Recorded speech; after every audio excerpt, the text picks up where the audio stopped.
فاكرين لما قلتلكوا ان 20 جنيه في اليوم او 10 جنيه في اليوم هيبقى معاكي فلوس؟ يعني استهترتوا بكلامي قوي، بس انا قبضت الجمعية اللي هي كانت كل يوم 20 جنيه وقبضتها 10,000 جنيه. جمعية قبضتها الحمد لله يا رب العالمين، الف حمد وشكر ليك. تعالوا نشوف في الفيديو بتاعنا النهاردة في ايه من ال10 جنيه وال20 جنيه بيبقى معاكي الفلوس دي كلها. تعالى اقولك في فيديو النهارده استثمري فلوسك في ايه. هتستثمري الفلوس في ذهب ولا في عقارات ولا تشيليه في البنك ولا ايه بالظبط؟ فيديو النهارده مهم جدا، فيديو نصيحة 2026. بما اننا داخلين على السنة الجديدة، اهم نصيحة في 2026: استثمر فلوسي في ايه؟ طب احوش فلوسي ازاي؟ طب اعمل فلوس ازاي؟ طب انا يبقى معايا فلوس ازاي؟ تعالي في الفيديو ده هقولك هنعمل ايه. بس قبل اي حاجة يلا نصلي على الرسول. اللهم صل وسلم وبارك عليك يا حبيبي يا شفيعي يا رسول الله. تعالوا نبدأ الفيديو بتاعنا ونسمي الله. السلام عليكم ورحمة الله وبركاته. عاملين ايه يا رب؟ كلكم تكونوا بخير. النهاردة فيديو جديد، فيديو اللي انا قلت لكم عليه هيبقى فيديو مهم جدا جدا جدا لكل ست بتحب تحوش، ولكل ست عايزة تبقى معاها فلوس ويبقى معاها ذهب وتستثمر فلوسها وتشتري سبائك ذهب. كل دوت في الفيديو بتاعنا النهارده. بس قبل اي حاجه يلا نصلي على الرسول. اللهم صل وسلم وبارك وزد وبارك عليك يا حبيبي يا شفيعي يا رسول الله. وتعالوا نبدا الفيديو بتاعنا النهارده. انا دي قناتي، قناه ام يوسف للتوفير. هقول لكم ازاي تحوشوا الفلوس دي كلها، ازاي تشتري سبائك ذهب، ازاي تجيبي ذهب، ازاي استثمر فلوسي في ذهب ولا في عقارات ولا في فلوس اشيلها في البنوك، ولا اعمل ايه. هعمل ايه يا ام يوسف؟ تعالي في الفيديو ده انا هقولك هتعملي ايه. بس حطي لايك للفيديو، لو عجبك الفيديو حطي لي لايك، ما تستخسرهوش فيا، ولو استفدتي منه باي حاجه واشتركي في القناه لو انتي لسه ما اشتركتيش. وتعالوا نشوف الفيديو بتاعنا النهارده. بصوا يا بنات، انا دلوقتي معايا فلوس، مثلا معايا فلوس. طب انا اعمل بالفلوس دي ايه؟ هل الفلوس دي هروح استثمر؟ الفيديو بتاعنا النهارده بيتكلم اهم نصيحه 2026. اهم نصيحه 2026: هل اروح اشتري ذهب ولا امسك الفلوس دي كده اروح اعينها في البنك؟ تمام، قولوا لي اعمل ايه. هقول لكم تعملي ايه. بصوا دلوقتي قيمه الفلوس لو انت شلتيها في البيت ملهاش لازمه. ملهاش لازمه. ال 200 جنيه دي لو اتشالت في البيت ملهاش لازمه.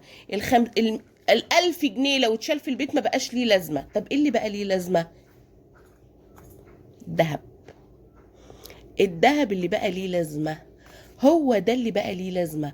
هو ده اللي هيخليكي يبقى معاكي فلوس. هو ده اللي هيخليكي يعني بصي تبقي بمعنى الاصح كده مبسوطه ومعاكي فلوس وحاسه ان انتي مسنوده على حاجه. هو ده، هو ده. طيب انا ما معيش مثلا اروح اجيب غويشه زي دي، اعمل ايه؟ هقول لك اعملي ايه. ما معيش فلوس اروح اجيب خاتم زي ده، الخاتم عامل له 30,000 جنيه. ما معيش، اعمل ايه؟ طب انت جبتي الذهب ده ازاي يا ام يوسف؟ هقول لك في الفيديو ده انا عملت ايه وجبت ايه وبحوش ازاي ويبقى معاكي فلوس ازاي. هقول لك في الفيديو ده، هقول لك تعملي ايه. بصوا يا بنات، احنا لما جبنا الذهب ده جبناه ازاي؟ هقول لك في الفيديو ده. اول حاجه خالص اللي بتلم فلوسك، انا قلت لكم قبل كده الجمعيات. احنا دخلنا جمعيه، مسكت على بيتي ومسكت على المصروف انا وجوزي، ودخلنا جمعيه وجبنا اول حاجه جبنا الدبله والخاتم. وكان معايا خاتم صغير بس انا بعته عشان كنا الثلاجه بتاعتي اتحرقت وما كانش فيه ساعتها فلوس، فبعته. كان خاتم صغير جرام ونص وبعته وعملت بيه التلاجة بتاعتي. فضل معايا الدبلة والخاتم. طبعا مرضتش اجي جنبهم خالص كأنهم مش موجودين. رحنا عاملين الجمعية، خلصت، جددت الجمعية تاني. الجمعية دي كانت ب2500، كانت بتتقبض 50,000 جنيه. عملنا الجمعية، مسكت على نفسي وكان بيديني مصروف قليل عشان ندفع الجمعية كأني انا وهو كنا شركاء فيها. ليه؟ لان هو كان مقصر على بيتي، ما كانش بيديني مصروف حلو، بس انا اللي كنت ماشيه ايه، كنت ماشيه الدنيا. فلما مشيت الدنيا ويوم النهارده حلو ونطبخ النهارده فراخ كل واحد حته كده، بكره نعمل بطاطس مهروسه، حبه مكرونه بقوطه، الكلام ده كله عرفنا ندخل الجمعيه وعرفنا نسد الجمعيه 2500 كل شهر. طيب لما جيت قبضت الجمعيه قبضت 50,000 جنيه، جبت بيها الغويشه دي. ساعتها كان الذهب رخيص، دلوقتي الغوشه عامله لها 60 و70 الف جنيه. فانا بقول لك احسن استثمار دلوقتي ذهب. طب انا ما معيش اجيب ب50 الف، ما معيش، عندك نزل السبايك الذهب وبقت مبيعاتها رهيبه جدا، الناس كلها بقت شغاله في السبايك الذهب. ليه يا ام يوسف؟ هقول لك ليه. السبيكه بتبدا من ربع جرام، من ربع جرام ب 1750 جنيه، دلوقتي ممكن تلاقيها ب 1800 وحاجه. طيب يا ام يوسف، هل السبيكه دي كويسه؟ ما هي دي اللي هتلم فلوسك يا حبيبه اختك، هي دي اللي هتلم فلوسك. انا لو معايا 2000 جنيه اهو، 2000 جنيه هاخدهم هروح اجيب بيهم سبيكه ربع جرام، ربع جرام دي نص جرام. معايا 3300 جنيه، انا كنت جايباها ب 3250، دلوقتي تلاقيها رفعت شويه. لو معاكي 3300 جنيه هتروحي تجيبي سبيكه، هتروحي تجيبي سبيكه نص جرام. طيب نص جرام، حوشتي تاني جبت كمان نص جرام، حوشتي تاني جبت كمان نص جرام، بقى معايا جرام ونص. انا دي عيار 24، دي ممكن اروح افكها بدهب 18 واجيب سلسله، اجيب خاتم، اجيب دبله، اجيب اي حاجه. بس اهم حاجه ان انت تبدأي لو بربع جرام، لو بربع جرام. طيب ما هو المصروف مش بكفي، لا حطي هدف قدامك، ما هو كل الفلوس كده كده ضايعه، الفلوس ما بقاش ليها قيمه. ان انت تقولي انا همسك الفلوس كده هشيلها في البيت، لا مش هتتشال، ملهاش قيمه، ملهاش قيمه. دلوقتي القيمه في الفلوس، لا تستثمريها تعملي مشروع تتاجري، يا تجيبي دهب وتشيليه، يا تعملي اي حاجه. ما هو ما ينفع الفلوس دلوقتي مبقاش ليها قيمه، كل ما هتتحط في البيت قيمتها بتنزل، قيمتها بتنزل. طب ازاي انا اعلي قيمه فلوسي؟ اعلي قيمه فلوسي بالذهب. هشتري ذهب، الذهب هيتشال على جنب، كل ما الذهب بيعلى انا فلوسي بتعلى، انا رصيدي بيعلى. طيب حد تاني قالت لي العقارات. بصوا بقى يا حبيبه قلبي، العقارات ولا الذهب؟ هقولك الاتنين في مستوى واحد، الاتنين في مستوى واحد. بمعنى يعني لو انت معاكي فلوس ان انت او مقدره ان انت معاكي فلوس وتجيبي شقه تمليك، لا ده انا اجيب شقه تمليك واجرها واخد فلوس الشقه التمليك اجيب بيها الذهب. ده يمكن العقارات احسن كمان، يمكن العقارات احسن. ليه؟ لان العقارات انت ممكن تأجري العقار، الشقه بتاعتك او المكان بتاعك او الدكان بتاعك او المحل بتاعك، وبفلوسه كل شهر ادخل بيه جمعيه اعرف اشتري بيه ذهب. هي دي الناس الناصحة، هي دي الناس اللي بتعمل فلوس، هي دي الناس اللي بتعرف تشتغل وتجيب فلوس. طب هتقولي لا ده انا هروح اعينهم في البنك، براحتك، انت عايزة تشيليهم في البنك برضو انت حرة، بس الفلوس اللي بتجيب اكتر العقارات والذهب.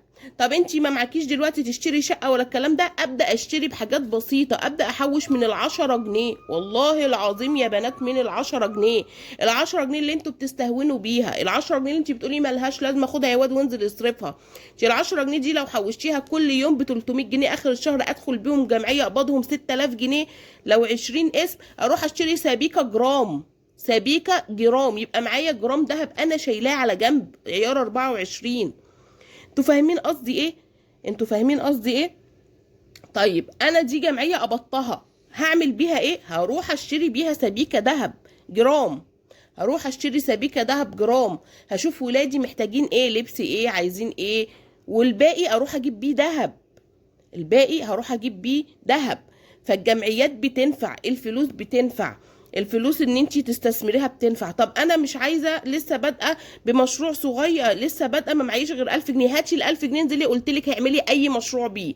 هاتي اللي هو الجبن الموتزاريلا فريش دي، الناس دلوقتي بقت عامله صفحات اونلاين بتبيع الجبن الموتزاريلا، بتبيع اللهم صل على النبي، بيبيعوا مكياجات، بيبيعوا برفانات، بيبيعوا الاكسسوارات الاستانلس، الاكسسوارات الاستانلس دي بقت تتباع. اعملي صفحه واشتغلي، اعملي اكل بيتي من البيت، فرزي وبيعي، اشتغلي، ما تبقيش واقفه محلك سر. ما تبقي الدنيا دلوقتي لو انت عشتي يعني الدنيا دلوقتي الغلا مخلي الواحد مش طايق نفسه، الغلا مخلي الواحد مش طايق نفسه، بنعيش على قدنا بس في نفس الوقت ما بيتبقاش، ما احنا مش هنضحك على بعض، ما بيتبقاش. يبقى انا اعمل مشروع بالقليل، ال1000 جنيه لو كسب 200 جنيه انزل اجيب شغل ب1200 جنيه، بقوا من 1200 بقوا 1300، ال1300 بقوا 1500 وهكذا. تشتغلي ويبقى معاكي فلوس ويبقى معاكي رأس مال، شوية طرح هاتيهم وبيعيهم، تقومة داخلية وبيعيها، شوية اكسسوارات وبيعيهم، مفارش في البيت وكوشنات ومفارش فرو والكلام ده، الناس بتحب الحاجات دي. حبة ادوات مطبخ، اعملي جروب على الواتس كده وحبة ادوات مطبخ واشتغلي. كل دوت بيبقى عائد عليكي بعد كده، هتكسبي والله. وقبل اي حاجة طلعي الصدقة بتاعتك، طلعي الصدقة بتاعتك، وانتي ربنا هيكرمك. انتي ربنا هيكرمك. ربك ما بينساش عباده، ربنا ما بينساش عباده في اي حاجة. قولي يا رب استعنت بيك يا رب، وتوكلي على الله واشتغلي، وايدك بايد ولادك، بايد جوزك وعيالك. عيالك مثلا لو عندي بنتك كبيرة تساعدك مثلا تعمل لك صفحة، حطي الصور، الكلام ده كله. ما معكيش رأس مال، نزلي صور من على النت وحطيها واعرضيها على الجروب بتاعك، واللي يطلب منك تاخدي الفلوس وتنزلي تشتري له الحاجة بتاعتك وتاخدي الايه الرزق بتاعك اللي ربنا كاتبهولك. ده مش عيب، ده مش عيب. فانا طلعت اقول لكم داخلين على 2026، استثمر فلوسي في ايه؟ استثمر فلوسي في الذهب، استثمر فلوسي في الذهب. الذهب يعني هو دوت دلوقتي استثمار 2026 و2025 وبصوا واللي فات واللي جاي وكله هو الذهب، هو الذهب. يعني يا ريت يكون النصيحة بتاعتي، ولو استفدتي بأي حاجة، استفدتي بأي حاجة تكوني استفدتي. والله العظيم، والله العظيم ما هينفعك إلا قرشك، ما هينفعك إلا ذهبك، ما هينفعك إلا فلوسك. لأن محدش بيساعد حد، ومحدش بيقف جنب حد، ومحدش بيدي حد حاجة. وأنا هفضل أقول في كل فيديوهاتي الكلام ده. محدش بيساعد بحد بحاجة، كله بيقول يلا نفسي، كله بيقول يلا ولادي وبيتي وعيالي. فبصي لنفسك، بصي لعيالك، توكلي على الله، ابدأي مشروعك. معاكي 2000 جنيه انزلي هاتيلك سبيكة ربع جرام، معاكي 3000 ونص انزلي هاتيلك سبيكة نص جرام. ما معاكيش ابدأي حوشي، ابدأي حوشي. بطلي استهتار، بطلي فرتكة، بطلي ضيعان فلوس في كلام فاضي. كل دوت بيأثر عليكي بعد كده. اما لو انا ماسكة على قرشي وماسكة على فلوسي وماسكة على عيشتي، لا هيبقى معايا، هيبقى معايا، وهدخل جمعية وهقبضها وهجيب اللي نفسي فيه. هنزل اجيب سبيكة دهب، هنزل اجيب. فاكرين لما قلت لكم انا داخله جمعيه ب 500 جنيه تتقبض 10000؟ ده في القناه التانية. قبضنا الجمعيه، قبضنا الجمعيه اهي. الجمعيه اللي كان كل يوم برضو 20 جنيه، لقيتها في الاخر ايه؟ فلوس.